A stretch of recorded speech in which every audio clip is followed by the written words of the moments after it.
Loulou has been a woman in business and entrepreneur for the past 10 years. She's also a host of a top 10 most influential business and startup podcasts in the region. I exited this business in 2020. Since 2019, I've been investing in startups, started the podcast in 2020, Conversations with Loulou. It's a COVID baby. I know we live in a society here where people are not very comfortable in being very vulnerable, but I try to push it to try to get more out of people because that's the only way that the podcast will be successful. Be intentional about what you want to say, who you want to say it to, and why are you saying it.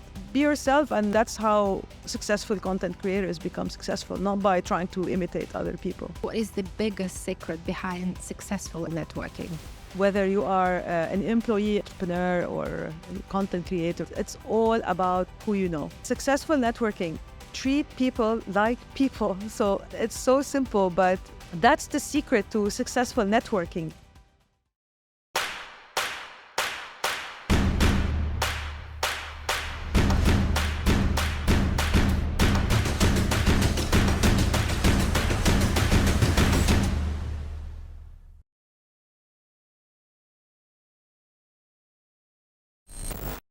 Good morning, LinkedIn. Good morning, YouTube. This is a C-Suite Influence podcast where we interview leaders about their day-to-day motivations, about what makes them leaders as they are. And in this episode, we're talking to Loulou Kazan. Loulou has been a woman in business and entrepreneur for the past 10 years. She's been building her own companies and she's been helping others to build theirs. She's also a host of a top 10 most influential business and startup podcasts in the region. So we're talking about media brand, business and investments in this episode. Welcome, Loulou. It's so nice to have you this morning at Podster.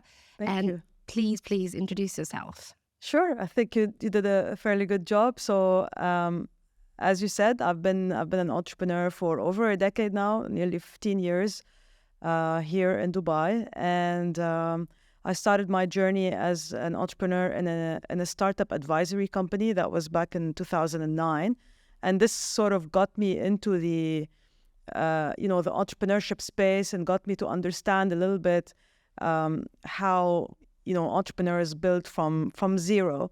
How do they work on their business plans? How do they work on their financial models? How do they engage with investors in an early stage?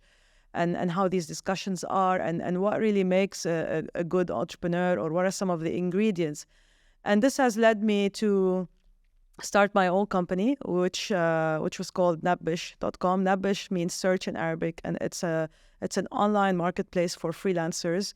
It was the largest in the region and the first, and we helped connect over 10,000 businesses with over 100,000 freelancers across the region. And I exited this business in 2020, and since 2019 I've been investing in startups. So I lead something called Spade Ventures. It's a network of investors, and we invest typically $500,000 up to $2 million in early stage tech companies here in the Middle East, North Africa and Pakistan. These are our areas of interest. And I also started the podcast in 2020, Conversations with Loulou, which really the idea was, it's a COVID baby. So the idea was to bring people that I've met throughout my 20 years in the UAE, who are fellow entrepreneurs, who have been building, who are part of that first wave of entrepreneurs that were building back in 2011, 2012, which is when I started. To bring them on the on the couch next to me and have unfiltered conversations about their journey and what makes them unique and what makes them successful. And now it's a top 10 most popular podcasts Yes. in the region. In business and entrepreneurship, yes. So how did you get to that stage, and what it took you, let's say, as a host, and what it took your podcast as a product to get to that stage? Yeah, look, I mean, I think one of the key sort of ingredients of building this podcast was that I never really saw it as a business. I really genuinely did it because I thought that we don't have publications in this part of the world that sort of do deep dives with entrepreneurs and tech leaders and business leaders about what really makes them successful. How do they view things? How do they think about business and building culture and building companies and hiring and all these things? And I wanted something that was unfiltered, that was genuine, and sort of have some depth into the conversation. So that was really my motivation at the beginning. It wasn't like, I saw it as a business or a brand building exercise or something like that. It was genuinely, it was COVID. We were all locked in the house. Yeah. And, the world was going upside down. And I thought, it's a great way just to have conversation with some people that I genuinely admire and I really like. And that's how it started. And what kept it going is, many times I thought about stopping because when you're doing something on your own as an entrepreneur, as a solopreneur, of course there are many reasons that kind of will push you to stop. Maybe not enough listens, or why am I even doing this, or is this even worth my time, or I'm not getting paid for this, or there's a lot of things that kind of come and go. But why I am here today is because I'm not a quitter by nature. Yeah. So I just persevere and I do it. And I said, look, I made a commitment to myself that I'm going to do this. So I'm going to continue doing it. And the more value you see being created out of this content, the more you feel that, okay, this is actually valuable for the listeners. This is valuable for the audience. So it should grow and it should continue to survive. So I keep pushing it. Absolutely. And keep persevering. And patience is the other thing. When did you feel that it started to create an impact, not only, let's say, for yourself, but also for the community you were creating these episodes with? So the quality of the people that came on the podcast since day one has been really fantastic. Mm-hmm. And that is partially due to like the network that I've built and the friendships that I've built here in being here in the UAE. So yeah, I was never like, no one ever kind of pushed a guest on me, or I never had somebody that I didn't really think that they would add value. So from day one, I made it a point that, whoever sat in that chair across from me is something that I was genuinely curious to learn more from. And I felt that they would be able to add value in terms of insights or industry knowledge or even a personal journey. So I think it was impactful from day one, but mm-hmm. I think it's a matter of distribution, right? Yeah. And how you build that brand over time for more and more people to see it. So there's the creation side on the one hand, but there's also the distribution side, and I think that's something that that I'm always thinking about and trying to work on and figuring out. Okay, how can we increase the audience? Yeah. For that podcast. So you started thinking about this podcast as, let's say, as your business around this time now, when you probably... About 6 months ago, I started thinking that, this can actually become like a thing on its own, and I should dedicate more time to it. I always thought about it as, again, an extension of other things that I'm doing. I always thought about it as... kind of like my way to give back to people who are, thinking about entrepreneurship, and not only people in the space already, like who are already building, who are already entrepreneurs. I was also very interested in bringing in a wider audience. So other people who are, working in the UAE and in the region, who are curious about entrepreneurship or think that one day they might do it themselves. So I have them in mind when I'm interviewing guests. So that's why I also try to simplify a lot and try to make the information a bit more accessible to a wider variety of people, instead of making it like too kind of technical or filled with startup jargon that nobody else can understand. So my commitment to the audience is to make the content more accessible, so that they feel inspired to either become entrepreneurs themselves, and if not, because this is not for everybody, to support entrepreneurs as they come across them. So when entrepreneurs are building a business, the most important thing in their journey is to get other businesses to support them, buy their products, put them on podcasts, help them, do a partnership with them, help them in distribution, help them in go-to-market. So I want people in the broader economy to understand what local entrepreneurs go through and to support them when they come across them. And also, thirdly, is to invest in these companies through Spade Ventures if they want to. Like, if they want to be part of this, but they can't be an entrepreneur themselves.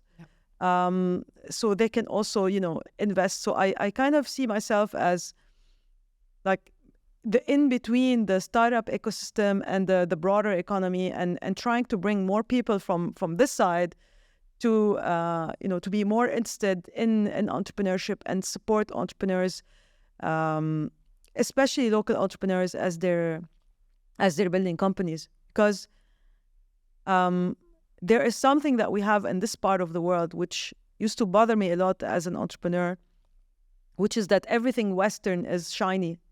Everything Western is better. We buy from the Western company because their product is better, and we tend to not support local entrepreneurs up until they're really big and their companies are really successful, and then we start paying more attention to them. But that's not how you build an ecosystem. You build an ecosystem by supporting entrepreneurs in the early days when things are really tough and really hard. So that's another reason why I do this podcast, is I want people to understand that while they make it look so easy, there is so much sacrifice that people put into building these businesses, and 90% of them fail, and we don't hear about them. So it's important, I think, for people to understand what it takes, the personal sacrifices that people have to do to build a business. I think it's a beautiful mission, and I think it's a very impactful message as well. We've just mentioned, and definitely it's something that would motivate you probably to go more and more with more of these conversations. Yes. Because this message is heard in this case. I was going to ask, so what was probably something that if you're asked, what is your biggest insight so far that you got from the conversations that you had over this podcast? What is your sort of biggest bit a business startup insight that you kind of carry over from the podcast? Yes.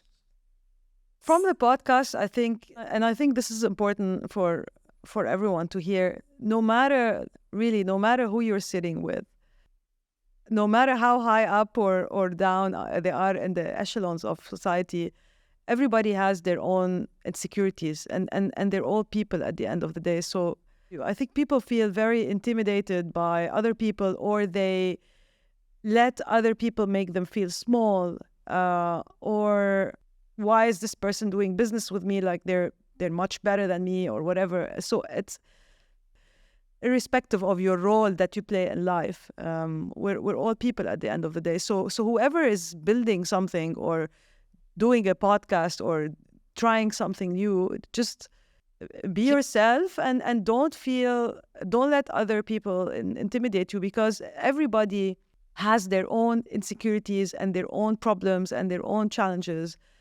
and treat them as people. So when you, I don't know, like sometimes when people see celebrities or CEOs, I feel like they treat them like an object, or or like I saw it, I witnessed it 2 days ago. I was in a conference, in a big conference in Sharjah, and I was moderating. I was doing a fireside chat with Stephen Bartlett. I think that a lot of people who listen to podcasts might know. He's the the host behind The Diary of a CEO. And people just like rush up to him and like force themselves and like try to take selfies and stuff. And I was just thinking, I mean, he's just a person. Like you don't come to a normal person and do this to them. So why do you give yourself permission to do this? I think I swayed a little bit from like, we all have our insecurities, but I think that's the biggest insight. That's brilliant. Do you think that helps you to stay authentic in your conversations? Do you think that this particular attitude and point of view, or probably attitude towards everybody you talk to, taking him as a human being with everything that a human being has, including insecurities, including strengths and weaknesses, right? Does it help you stay authentic in your conversations? Yeah, absolutely. Absolutely. You cannot... Look, when we're sitting on this chair and we're looking at each other and we're having a conversation, we're equal. So that's how you need to think about it. We're equal. We're sitting here and I'm here to talk to you. So we are equal. Yeah. And that's sort of the mindset that I go into, irrespective of who I'm sitting with. And again, ultimately, I know that this person, whoever they are a human being. They probably had a fight with their wife in the morning. Their kids might have been giving them a hard time at school. They might have had an employee that resigned and giving them drama. I mean, everybody has their own challenges. So I speak to them from that angle, that we're two human beings having a conversation. And that's great. And what helped in keeping the conversations with Loulou in the top 10 charts and for it to be more successful is the fact that I became more and more demanding with my guests. So I wasn't as demanding initially, but now more demanding. So I tell them in advance. I say, look, if you're gonna sit and do a sales pitch, I don't want to talk to you. If you're gonna sit and tell me something generic that everybody knows, I don't want to talk to you. I want to know the behind the scenes story. And I know we live in a society here where, people are not very comfortable in being very vulnerable. Yeah. But I try to push it slowly and surely. I keep pushing it, that line a little bit more and more to try to get more out of people, because that's the only way that the podcast will be successful and that the conversation will be valuable to people. Because if they want to get, a generic scripted sales pitch, they can read it in, Forbes magazine or watch it on like a 3-minute TV clip, right? But I think the point is to go deeper and dig deeper into how they think and why they do certain things, and also to understand the behind the scenes story. Yeah, I think so the podcast is a great opportunity to tell a good story or to hear a good story. To deep dive. Yeah, exactly. The point of having a long conversation is to deep dive and not stay like at the surface. Totally. So you mentioned something early in this conversation that when you started your own podcast, you didn't think about it as a brand builder, but it happened to be one, right? Eventually, when you're doing the podcast now, so it does have a brand. Mm-hmm. It does build and strengthen your brand, your business brand, let's say. I tend to call it a media brand because we're living in an era of media, and in an era where media tools and channels are becoming so accessible to everyone that it takes just the initiative, the desire, the motivation. Everybody has got their own reasons why it might or might not start this media journey. But since you're talking to startups, and since startups are listening to you, I would like you to maybe you can share your point of view, how important it is for startups to get into that journey. Yes, let's talk about that part. So just a couple of points on your question. I think, yes, the tools are accessible to everybody, and anybody can literally pick up a phone and start talking on social media. But honestly, I don't think it's for everybody. I don't think everybody should be a content creator. I know there's a lot of people out there that say, everybody should be producing content. But I think there's so much garbage out there. And honestly, there are, and that was like one of my barriers for me to kind of see myself as the media person, because I feel like so many people are trying to do this, and for the wrong reasons, and you see it, and it's not genuine. It's not. I don't know. I think people's BS filters are pretty good these days, and I think you can watch somebody and you can tell why they're doing it. And everybody wants to preach on social media. Everybody's either sharing quotes or recycling content from here and putting it there. And look, maybe it's how it's meant to be, but this is not for me value. So yes, I encourage people that have something to say it. But if you want to say something, be intentional about it, and think about your audience, who they are, and what are you trying to tell them, and what are you trying to tell them that is new, that hasn't been said before. And that's why, by the way, authenticity plays a big role, because there's so many people just peddling quotes and things that other people said. Okay, it's nice every once in a while. You see a quote, it inspires you, you put it there. But people that make it, a living of just recycling content just for the sake of being on social media and doing something, I don't think this is how you do it. So be intentional about what you want to say, who you want to say it to, and why are you saying it? What should the person reading this think about? What do you want them to think, feel, do? And are you doing this because you want to bring attention to yourself or your product, or you're actually trying to be of service to the people who are listening to you and trying to teach them something new? So for brands, I mean, I think, look, it's important. I think it's very challenging for brands, because especially for startups, you need consistency and creativity to be successful on social media. And I think, maybe startups can crack it by being very resourceful and finding the right talent that can produce that cheaply without having to do a lot of work. But yes, they need to be on social media, I think, especially if they are a consumer brand. Then definitely. If they are a B2B brand, so if they're selling to businesses, probably they need to be on social media, but I'm not sure what is the right formula. No, absolutely. No, I agree with you.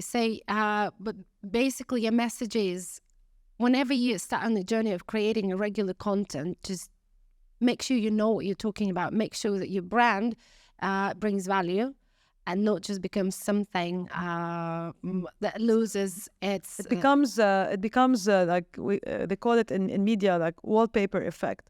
So it's like the same. Wherever you look, you see the same. You see the same quotes. You see the same things, the same style of doing things, right? So there's a very good quote for... look at me saying a quote for Oscar Wilde. He says, be yourself. Everyone else is already taken. Yeah. So just be yourself, and I think that's how successful content creators become successful, not by trying to imitate other people. Absolutely, yeah. Copying or creating hype, for example, especially copying other people's hype just to get or to grow your audience, I think it simply will not work. People will just not consume it, in my opinion. Have you ever been inspired by any podcast, you yourself? Yeah, I mean, I started listening to podcasts probably around the same time I started mine. So probably around 5 years ago. I typically listen to tech podcasts, and I also listen to, like, for example, The Diary of a CEO, because it has guests that speak about wellness sometimes and mental health and things that I'm genuinely interested about learning. And I listen to, what else do I listen to? Listen to Lex Friedman's podcast, because, I think he brings some really interesting perspectives, and sometimes it's technology, sometimes it's politics, and I find it exciting. Yeah, I don't listen to a big number of, I think like 5 or 6 podcasts in total that I listen to. But that's great, I think. So, That's yeah, where and I get yeah. my inspiration from. What was your sort of the biggest experience, let's say, that you took out of hosting a conversation this weekend at the big conference from the Diary of a CEO host? Yeah. Say, what was your biggest sort of experience, your personal experience, let's say? Well, it was an interesting milestone for me because I had never sort of interviewed a celebrity, quote unquote. So it was interesting to do it live because also usually my podcast is recorded, right? So we can change or cut things down if we want. So doing it live and doing it with someone like Steven, I think was kind of like a first. I think, yeah. I don't think I've sort of spoken to celebrities. My biggest learning from the experience is that I can do this more and more and more, and I think again they are all people. He is a person just like me, happens to have different circumstances in life, and happens to be successful in his business and in his podcast. But ultimately, he came and I asked him after when we were done with the panel, so what are you doing now? He said, I'm going to the gym and then I'm going to do some work like any normal human being. So, Nice. so this is it. Yeah, This is great. it. There's no more. Then, this is life. You have to go to the gym and eat healthy and do your work and see your friends and take care of your kids, and that's it. I think it's very encouraging for anyone who is, let's say, in podcasting or regular, let's say, content creation. I think it's very encouraging. So as the maintaining authenticity is a very important message as well. So I wanted to ask you, so if you compare yourself, let's say, at the beginning of your podcast journey as a host and the amount of time you spent to, let's say, prepare for the conversation and the way to host, and if you compare yourself to someone you now, so how did you evolve and what helped you? I mean, I evolved a lot. So I think if you don't evolve, then you're doing something wrong. So I've done 67 episodes to date. So 67, conversations. And look, initially I used to prepare, but not that much. I mean, I prepare maybe for 2-3 hours before the podcast, and mostly because I knew the people that were coming. I mean, 90% of the people that came on my podcast are people I know personally, and I really admire and I like. So I know how they are in terms of people, and I know how to ask the questions and what to bring out in them. But every time I record an episode, I watch it again, right? Because there's the editing process, and I highlight, areas that I like that would be clips for social media and stuff like that. And I take notes of how I'm asking questions, how, if my questions are too long or too short, or maybe I shouldn't have said that. And so there's always like a reflection process after. And sometimes I think, I forgot to ask them this question, which I think could have been more interesting. And sometimes when you're doing a conversation with people, you're a little bit focused on getting it through. And sometimes you miss certain things that come up in the conversation that you could have had the chance to pick on and deep dive. So sometimes when I'm re-listening to it, I think, like he said this, like I should have really picked on that because that was important. But sometimes I just like miss it. So every episode I've listened to at least 2 or 3 times after the actual recording. So there was always like a reflection and learnings from that. But now I prepare a lot more.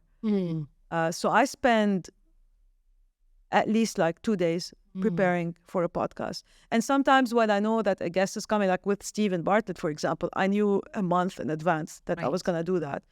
So I always have my Remarkable, which is where I take all my notes, and I just, every time I have an idea, I'll write it down, whether I'm driving, I'm sleeping, I'll wake up and I'll write down the idea. So it's in my mind. So yeah, I prepare a lot for the podcast now. And especially now that I see it more as being like a major pillar for what I do. I take it very seriously. I think it's disrespectful to the guest if I don't prepare. Absolutely. So I make sure I'm fully prepared, and to try to get again the most out of the conversation, because my job at the end of the day is to make them look good, right? So I absolutely agree I'm with not you. there to bash them but obviously while being authentic. So I'm not here to you know tweak the truth or say something that's not true. And I could be telling someone, look, I mean, I had someone, my last guest, I told him, your stock price crashed, and this is obviously not good. So we're not hiding anything. Yeah. But yeah, the point is, I believe that you are an amazing person. That's why I brought you on my podcast, and I'm gonna make you look good. Yeah, definitely. So I can hear that you mentioned that from the moment you started to take your podcast as one of the key business driver, or one of the core pillars that connects everything that you do together so nicely, that blends it all together. So that's when taking it seriously, absolutely, as your business, as your job, as your day-to-day job, is totally, I agree with you, absolutely valid. It's a lot of work. I think people really underestimate how much work goes into podcasts. Because it's easy and the tools are available, people think, okay, I can, record in my bedroom on my phone. Yes, you can. But I mean, how far is that going to get you? I don't know. Maybe it might. I mean, I met someone recently. She's an Emirati podcaster, and she says she records from her bedroom. It's an audio podcast, and I think it's probably in the top 10 here in the UAE, or maybe even number 1. So, but again, is that the norm? I don't think so. It depends on the content as well. So that's my personal opinion. It depends on the content and on the intention. I think you probably, is it Think Hessa that you're talking about? Yeah. Yes. I think that is an audio first podcast. Yes. And it became popular because it was very casual. And I think that's all about the concept that we're choosing. But totally. But that works for her. Absolutely. It doesn't mean that it's going to work for everybody. So even though, my point was, even though it's simple and the tools are there, it takes a lot of work to get it to a certain point. It takes a lot of work. And I agree with you. You mentioned something very important as well. That is, I think, very relevant for brands who would ever want to choose a media journey, is that you need to commit and you need to stay consistent. So because that's what sort of brought conversations with Loulou into a certain point where you felt that it became a credible conversation. Yeah. And my message to brands as well, on top of that, is partner up with people who are already doing this. You don't need to do it yourself. You have no idea how many people I talk to, brands, big companies that want to do their own podcast. Fine. But why? You want to do a podcast to talk about how great your products are? I mean, how authentic is that, right? Or what's the benefit for the audience? So, and this is my message to a lot of people that I normally talk to, because I've been approached many times to do podcasts for brands, like to be a host, basically. And my response is normally, why don't you work with me? Like, why don't you support my podcast? I've been building this platform for 4 years. It's my 5th year, and built this brand. So again, you don't need to reinvent the wheel and try to do everything yourself and go through the investment and the learning curve. And ultimately, it will be a brand podcast. So people will always listen to your content with like a bias filter, because they know that you're trying to sell them something at the end of the day. As much as you try to position it as thought leadership or whatever. So support local. There are so many people like me, doing podcasts here. Sponsor their show. Help them take that show to the next level. A lot of the podcasters here in this part of the world are paying themselves, to get this content created, produced, and reaching out to guests and research and all of that. Support them, if you believe in their message and what they're trying to say. No, absolutely. I think it's a great advice for the companies who might not be ready to have their own regular conversation, to reach out to podcasters like you who've already built the platform. And they And think they are. They think they are ready because they think just dump some money on it and it will work. It doesn't. You can have the best podcast and the best produced podcast as a brand, yeah, okay, and have, I don't know, 100 downloads. Is it worth it? Like, is it worth it? Are you gonna be Stephen Bartlett? No. Is the X brand podcast going to be Joe Rogan? No.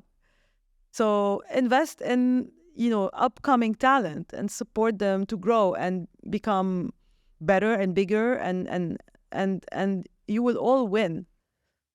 I agree with you. So it's both ways to actually think about their own conversation, or to invest into the conversations that support their values as Yes, well. Yeah, exactly. Find the people that align with your values, that whose content is aligned with what you're trying to achieve as a brand and the community you're trying to serve, and work with them. if you choose, let's say, 3 top advisors to the companies that would like to, let's say, strengthen their media brand in 2024, what would that be? Oh, Including, working with other podcast shows. Yeah. So what would be your top 3 recommendations? to strengthen their brand. To build, to start, to Yeah. strengthen. Everybody's at a different stage, right? I would say the first thing would be to be closer to your customers. So I think a lot of CEOs that I know that are kind of in the tech space, you see them doing a lot more frontline work. So they would go and they would, be with their frontline employees that are directly in touch with customers, to be closer to the customer and to understand the challenges that their customers are going through, how the process is, like, in dealing with the customer. What are some of the touch points that the customers experience with your brand? How is that experience? I think it's so important to be closer to your customers, and because that's where you get like the most insights. Sometimes in big companies, like, the CEO is on top and they don't really know what's happening on the front lines. And I think it's so important to build relationship with your brand, because these customers become your ambassadors, and they go out and they say good things about you. And most people buy products because their friends and families tell them about them.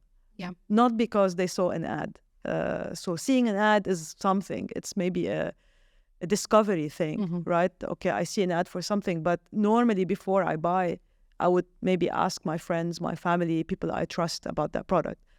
And obviously that recommendations become more and more valuable the more expensive the product is, or the more investment it requires. So be close to your customers as much as possible. And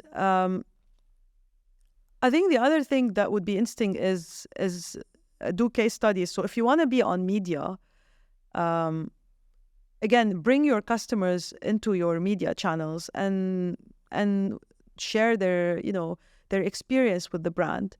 Because I think this is a great way as well for other people to learn about your brand, like through the eyes of normal, customers. So I think that would also be super valuable, instead of doing, other, let's say, maybe more highly produced things or interviews or stuff that people know that you're trying to sell me something. So maybe let me hear it from the mouth of your customer. Yeah. Could be better. And yeah, I think work with local talent. Look, I think maybe 5-6 years ago or so, you have the influencer culture, and I think a lot of people are looking to identify the right influencers to work with them, because it works. Yeah. And so find people that are creating content, whether it's podcasts or some other form of content that align with your brand values, and partner with them. I think those are very, very valuable advices and recommendations in terms of how you can approach building your media brand. Either you're at the start of your journey or you're somewhere in the middle. Take it as part of your marketing and look for, advisors from people like Loulou, who's already in a very, very mature stage of building her own media brand. I've got a question, like something that is not related to media, not related to anything else, probably to you as a personality. If you had a chance to have any mentor in the world, who would that be? I have several mentors, so I don't know if it's a one person, because you can't really find everything that you need in that one person. It's like when you're married, a lot of marriage problems are because you want the husband to be everything.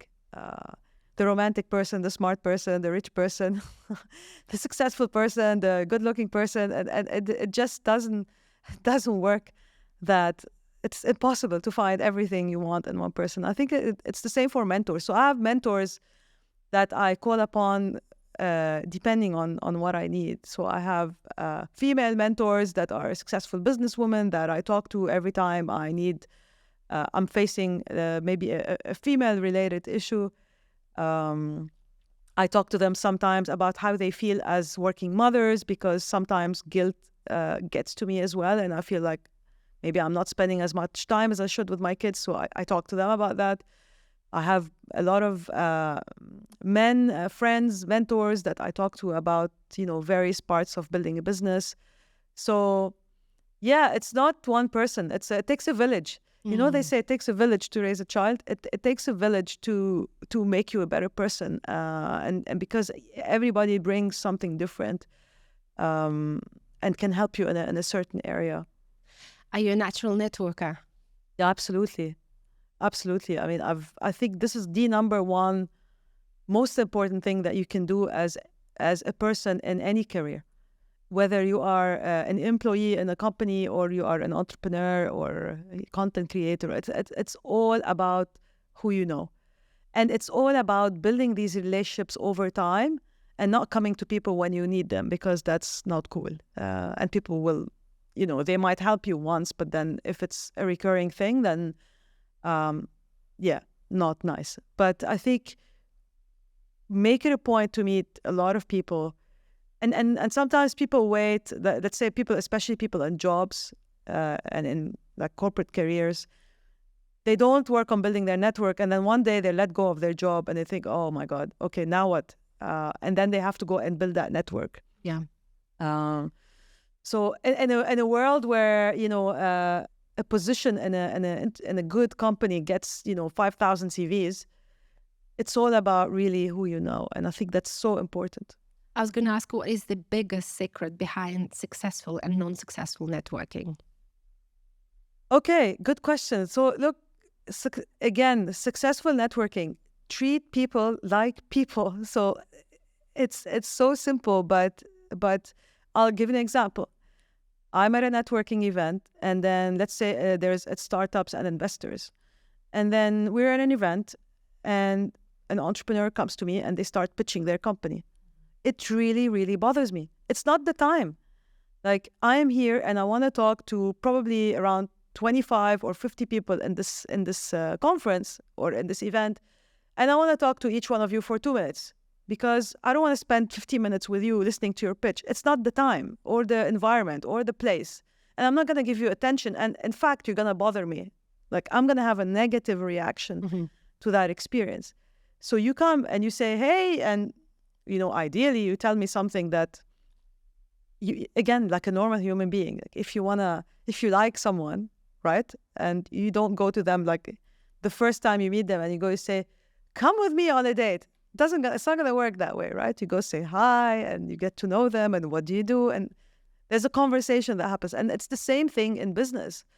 So if you want to pitch me your startup, like, come and first of all tell me, I don't know, I really listen to your podcast and I love it. Okay, great. Now at least like you open the door. Yeah. this is what I'm doing. Can I take your number, or can I take your email? How do I reach out to you? I want to tell you more about it, but I'm respectful of your time now, and I don't want to take too much of your time, but please let me do this. I'm doing this 1, 2, 3. Have your pitch ready, in 1 minute. Great. So that's the secret to successful networking, is that treat people in the professional space like you would treat anybody in your personal life, and be respectful of their time. Look, maybe it doesn't work for everybody. I think some people would say, no, I need to be aggressive and get what I want, because that's how I get what I want. That's sales, right? It might work with some, but it might work with others. Like, again, going back to the photos with Steven. So, yeah, I get my photo with Steven. Great. But maybe you really bothered him. And was that worth it? I don't know. No, I agree with you. So you have to just, you have to be thoughtful about, when you're in contact and someone, regardless, especially when it is a celebrity, we tend to, to get our chance. And for what? Yeah, for a photo. Yeah. To say, I took a photo with this. You don't know the person. He hasn't spoken to you. I mean, okay, you came in, great. Okay, maybe I don't know. I mean, I'm not saying this is my feeling and my views on things. I think if you want to network successfully and you want to build lasting relationships and good connections, you have to treat people with respect, and you have to treat them like people, not as something that you want something from. Investors are not ATM machines. Again, celebrities, they're not photo ops for you. And there are times, sometimes these celebrities will do photo ops. Yeah. Great, go do it. But don't, barge in on someone and just, why? To get a photo? Great advice. Yeah, great advice. I'm definitely going to apply that to networking. But that's what works for me. Okay, totally. But we can practice, right? Like you can take advice here, and then you can probably be friendly. That's the second advice. Be smile and be easy or pleasant. Be pleasant when you're talking to somebody. Don't go very serious or ask questions that are inappropriate, or again, things take time to build. So be pleasant, smile, and compliment them. Tell them something that you really like about them. It goes a long way.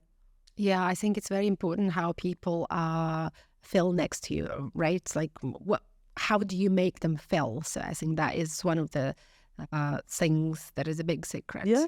Yeah.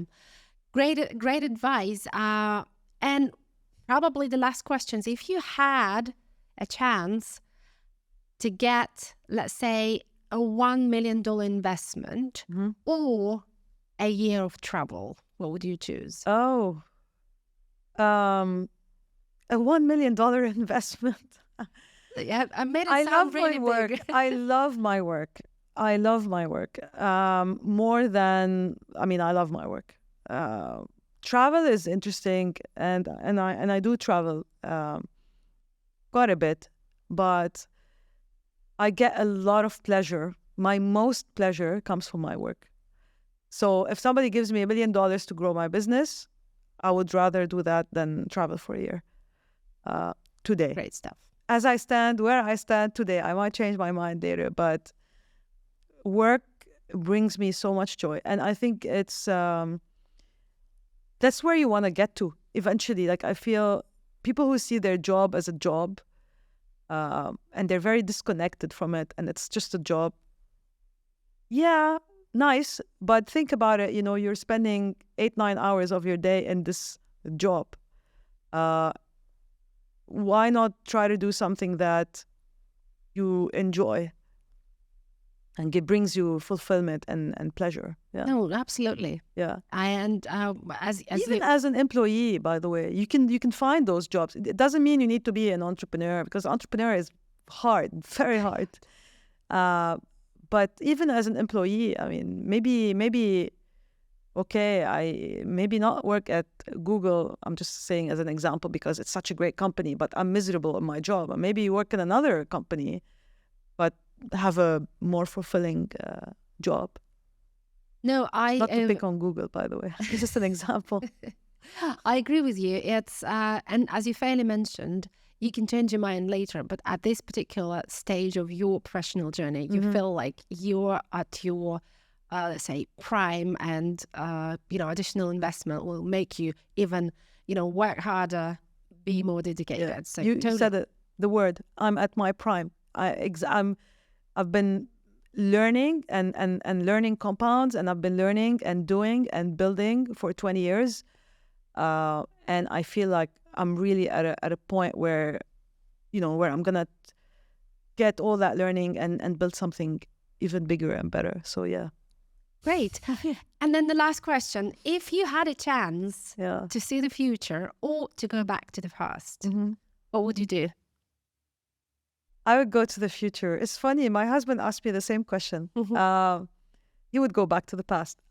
I think I would like to see the future because I have two kids, age 7 and 5. And I would like to maybe go 20, 25 years into the future and see, first of all, what is that future that I brought them into? Because sometimes I feel, again, in one way, we live in like the best times in terms of like technology and wealth and, everything is readily available and accessible. Yeah.